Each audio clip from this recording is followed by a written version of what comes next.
Hello everyone, welcome to Parul physics KV. अभी तक हमने दो वेक्टर्स के एडिशन के लिए दो तरह के रूल्स पढ़े।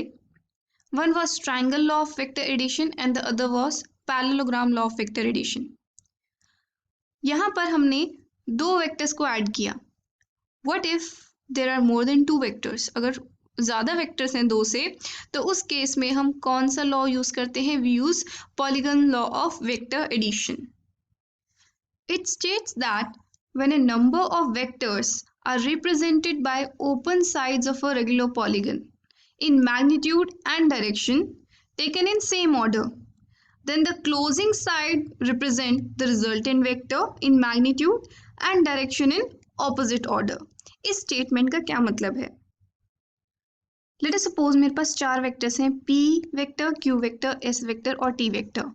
मुझे पॉलीगन लॉ लगा के इन चारों वेक्टर्स को ऐड करना है। एंड लेट अस सपोज इनको ऐड करने के बाद मेरा जो रिजल्टेंट वेक्टर आएगा उसको मैं r से रिप्रेजेंट करती हूँ। तो पॉलीगन लॉ क्या कहता है कि अगर मैं इन वेक्टर्स को उठा के एक पॉलीगन बनाना शुरू कर दूं such that the arrows are in the same direction, यानी कि एक वेक्टर के हेड पे मैं दूसरे वेक्टर का टेल रखूंगी। तो let me suppose p vector को उठा के मैंने q वेक्टर को उठा के मैंने p वेक्टर के हेड पे रख दिया। देन मैं थर्ड साइड बनाऊंगी पॉलीगन की by placing the tail of the s vector on q vector. इसी तरीके से मैं पॉलीगन की फोर्थ साइड बनाऊंगी लाइक दिस। तो अब मैंने सारे वेक्टर्स प्लेस कर दिए हैं इन रेगुलर ऑर्डर। रेगुलर मतलब एक के हेड पे दूसरे की टेल लाई कर रही है। Now this is an open polygon. अब मुझे इसको क्लोज करना है and this will be my closing side. Now order में चले तो एरो यहाँ पर आना चाहिए, बट नो, यहाँ पर हम ऑपोजिट ऑर्डर में लेंगे। ये हमारा ऑपोजिट ऑर्डर में आएगा and this will represent the resultant vector. So that's how using polygon law we can find the sum of more than two vectors. Now ये आया कैसे है? Let me take only p vector and q vector first. This vector will be the sum of p vector and q vector triangle law के according. इसलिए मैंने इन दोनों vectors को remove करके उनका सम लिख दिया। Now let me add p plus q vector with s vector. Triangle law use करेंगे।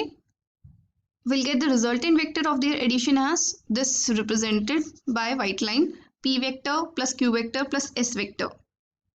Now here again we are adding two vectors, that is p plus q plus s with t vector. So the resultant vector that I'll be getting will be p plus q plus s plus t. So that's how we get this result as p vector plus q vector plus s vector plus t vector. Now let's note down a few points.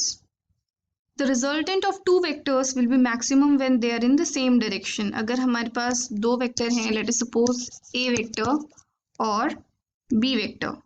Let me represent it with a different color. Then दोनों एक ही direction में, तो इसमें इस case में resultant maximum होगा। और resultant minimum कब होगा? जब they are exactly in the opposite direction. Secondly, when a number of vectors act in the same direction, जब एक बहुत सारे वेक्टर्स हैं हमारे पास a b c d e f g, सारे के सारे एक ही डायरेक्शन में एक्ट कर रहे हैं, then the resultant magnitude is equal to the algebraic sum of the magnitude of individual vectors. जो resultant vector आएगा उसका जो magnitude होगा that will come out to be equal to, अगर हम individual vectors के magnitude को simply algebraically add कर दें। Third point says that two vectors can cancel each other if their magnitudes are same and direction exactly opposite. अगर हमारे पास दो vectors हैं like this, दोनों की magnitude exactly same है लेकिन direction just opposite है, तो इस केस में these two vectors, let us suppose a और b vector हैं, ये एक दूसरे को cancel out कर देंगे and the resultant will be 0, a null vector. Now let us suppose हमें दो वेक्टर्स को subtract करना है, that is we are talking about subtraction of vectors. Here we have to find p vector minus q vector. यहाँ पर हमें दो vectors given है, p vector और q vector. एडिशन का तो हमें पता है, triangle law of vector addition या फिर parallelogram law of vector addition. But in this case we can write it as equal to p vector plus minus q vector.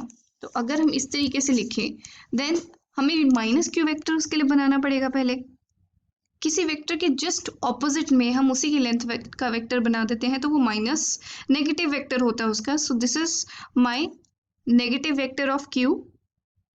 अब हम p वेक्टर के हेड पे माइनस q वेक्टर की tail रखेंगे in order to apply my triangle law of vector addition. Now I'm going to draw the third side of this triangle but in opposite order. Let this vector be r and r vector is equal to p vector minus q vector. Now इस resultant vector का magnitude और direction अगर हमें बतानी है तो हम कैसे निकालेंगे. तो देखो क्वेश्चन के अकॉर्डिंग तो हमें p वेक्टर और q वेक्टर के बीच में एंगल दिया होगा थीटा. इसका मतलब ये एंगल भी हमारा थीटा होगा. Now what is the value of this angle? ये टोटल ये पूरा एक स्ट्रेट लाइन है हमारे पास तो इसका मतलब 180 डिग्री टोटल होना चाहिए.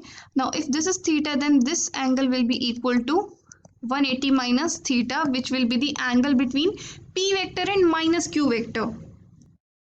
तो यहाँ पर हम रिजल्टेंट के फॉर्मूले में लिखेंगे under root of P square plus Q square plus 2pq. यहाँ पर माइनस नहीं आएगा रिमेंबर क्योंकि यहाँ पर हम मैग्नीट्यूड्स ले रहे हैं.